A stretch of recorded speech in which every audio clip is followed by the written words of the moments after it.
मैं जसवंत पाठक आज बात करूंगा ईरान इजराइल संघर्ष की। ईरान की ज्योग्राफिकल लोकेशन के बारे में बात करें तो ईरान मध्य पूर्व का एक बड़ा देश है जो फारस की खाड़ी, कैस्पियन सागर और कई महत्वपूर्ण देशों के साथ में अपनी सीमा साझा करता है। इन देशों में इराक, तुर्की, अफगानिस्तान और पाकिस्तान है। ये होर्मुज जलसंधि के पास स्थित है जो वैश्विक तेल आपूर्ति का एक महत्वपूर्ण मार्ग है। ईरान ने लेबनान, सीरिया, यमन और इराक में अपने प्रभाव का विस्तार किया है जिसे एक्सिस और रेजिस्टेंस कहा जाता है। यह नेटवर्क इजराइल को घेरने की रणनीति का हिस्सा है कि ईरान के परमाणु उपकरण जैसे नतांज और फोर्डो ये तटीय क्षेत्र में स्थित हैं जो सैन्य आकलन को कठिन बनाते हैं। आप देखें, अगर यहीं पर इजराइल की बात करें तो इजराइल एक छोटा देश है जो कि क्यूबा, लेबनान, सीरिया, जॉर्डन और मिस्र से अलग किया गया है। इसकी छोटी साजो सामान सीमा नाम मात्र के रूप में निर्मित है क्योंकि ये आसानी से मिसाइल हमले की चपेट में आ सकता है। इजराइल ने अपनी भौगोलिक स्थिति को कम करने के लिए अपनी वायु रक्षा प्रणाली आयरन डोम और आक्रामक सैन्य रणनीति को विकसित किया है। ये सीरिया और लेबनान में ईरान पर हुए हमलों से ईरान का प्रभाव सीमित करता है। अब्राहम 2020 के खिलाफ इजराइल ने संयुक्त अरब अमीरात, बहरीन और अन्य अरब देशों के साथ मिलकर गठबंधन बनाया है जो ईरान का एक आदर्श कदम कहा जाता है। ईरान और इजराइल जो दुनिया के सबसे बड़े दुश्मन बने हुए हैं, ये एक समय पर बहुत गहरे दोस्त थे। जब 1948 में इजराइल की स्थापना हुई, ईरान उन कुछ मुस्लिम बहुल देशों में से एक था जिसने इजराइल को as a country, as a देश मान्यता दी थी। उस समय ईरान में शाह मोहम्मद रजा पहलवी का शासन था जो इजराइल को आर्थिक और सैन्य सहायता को बढ़ावा देता था। दोनों देशों के बीच तेल व्यापार, खुफिया जानकारी जैसे कि मोसाद और सावक के बीच में गठबंधन था और एक दूसरे की सैन्य सहायता भी करते थे। साझा हितों की बात करें तो दोनों देश अरब राष्ट्रों को अपने साझा खतरे के रूप में देख रहे थे। 6 दिवसीय युद्ध 1967 के बाद ईरान ने इजराइल को तेल की आपूर्ति की पेशकश करी और इजराइल ने ईरान को हथियार और ट्रेलर के विकास में सहायता प्रदान करी। एक दौर आया 1979 की इस्लामी क्रांति और क्रांति में कुछ बदलाव हुए।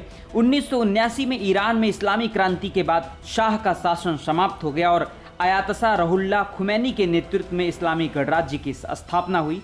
इस क्रांति ने ईरान इजराइल को पूरी तरह से बदल दिया। नए शासन ने इजराइल को छोटा शैतान और इस्लाम का शत्रु घोषित कर दिया। वहीं पर फिलिस्तीन समर्थन ईरान ने फिलिस्तीन के पक्ष में अपने समुदायों को मजबूत किया और हिजबुल्लाह यानी लेबनान, हमास में जो गाजा वाला पार्ट है और हुती जो यमन के हैं जैसे समुदायों को वित्त पोषित करना, उनको सैन्य समर्थन देना शुरू कर दिया और इजराइल विरोधी नीति भी उसमें शामिल थी। ईरान ने इजराइल की आलोचना की और इसे नष्ट करने की बात कही। जो ईरान सबसे पहला मुस्लिम देश जिसने इजराइल को बसाया था, पहली मान्यता उसने दी थी, वही ईरान उसने 1947 में संयुक्त राष्ट्र के फिलिस्तीन विभाजन योजना का उसने विरोध किया और 1949 में इजराइल के यूएन में प्रवेश के लिए भी मतदान किया था। अब कुछ ऐसे युद्ध थे, आप प्रारंभिक संघर्षों की बात करें तो 1980 के दशक में, विशेष रूप से 1982 के लेबनानी युद्ध के दौरान ईरान ने हिज्ब को प्रशिक्षण दिया और हथियार प्रदान किए। इजराइल ने सीरिया, लेबनान और इराक में ईरानी गठबंधन पर हमलों पर रोक लगा दी। इसके बाद में आपने देखा कि 2002 में ईरान के नतांज परमाणु सुविधा का खुलासा होने के बाद इजराइल ने इसे अपने लिए एक संभावित खतरे के रूप में देखा। इजराइल ने साइबर हमले जैसे स्टक्सनेट वायरस जो कि 2010 में उसने छोड़ा और गिरोह की हत्या जैसे कदमों के लिए ईरान के परमाणु कार्यक्रम आयोजित किए।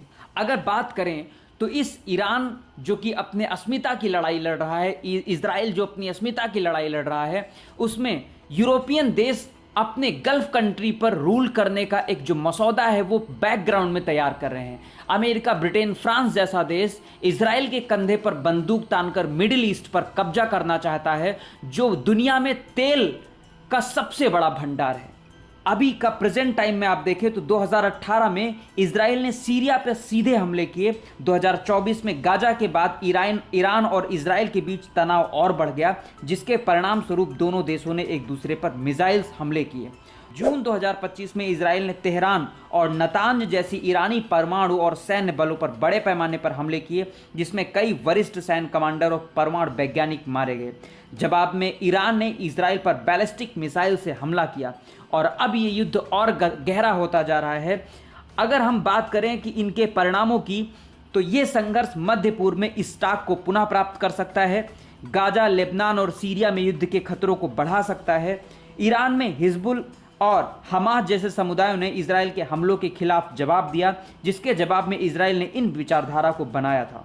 उदाहरण के लिए आप देखें तो 2023 में हमास के हमले और 2024 में हिजबुद्दीन के नेताओं की हत्या करने के बाद में ये संघर्ष और गहरा नजर आ रहा है। वैश्विक परिमाण देखिए कि अगर इसका क्या होगा, तो आप देख सकते हैं कि संयुक्त राज्य अमेरिका, यूनाइटेड किंगडम, फ्रांस और जॉर्डन जैसे देश इजराइल के पक्ष में हस्तक्षेप कर रहे हैं, जबकि रूस और चीन ने ईरान का खुला समर्थन किया है।